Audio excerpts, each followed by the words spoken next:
Washington Senator Al Franken of Minnesota announced Thursday he would resign in the coming weeks from the Senate after his support among Democrats crumbled, becoming the highest-profile casualty in the growing list of lawmakers felled by charges of sexual harassment or indiscretions.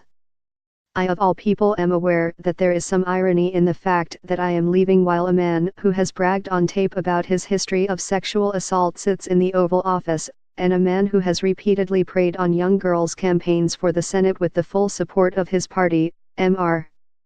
Franken said. His references to both President Trump, who been accused of inappropriate sexual behavior including harassment and assault, and Roy S. Moore, the Republican nominee for an Alabama Senate seat who faces allegations that he molested teenagers, followed Mr. Franken's steadfast denial that he himself had done anything wrong. Mr. Franken said he had been ready to cooperate fully with a Senate Ethics Committee investigation but that he decided to leave office because it became clear he could not both pursue the investigation and represent the people of Minnesota. He maintained that he would have ultimately been cleared. Some of the allegations against me are simply not true, Mr. Franken said. Others I remember very differently. He went on to say he felt confident he had represented the people of Minnesota well. I know in my heart, nothing that I have done as a senator, nothing, has brought dishonor on this institution, and I am confident that the Ethics Committee would agree, he said.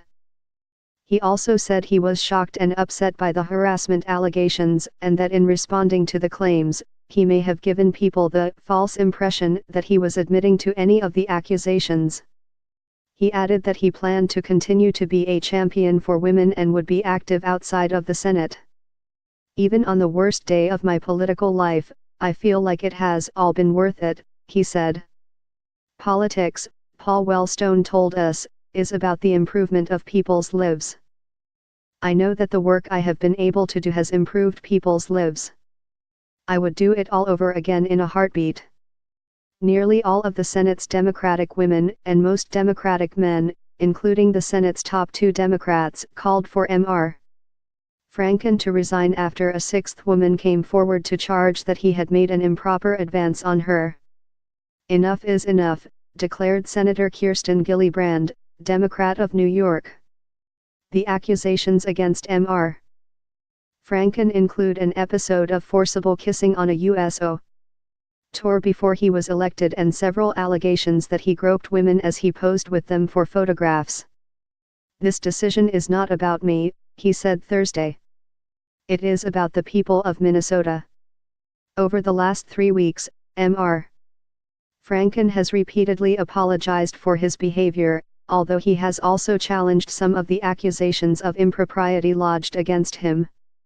Until Wednesday, he had said he would remain in his job and work with a Senate Ethics Committee investigation of his case. But his Democratic colleagues in the Senate made clear on Wednesday that his apologies and admissions were not enough.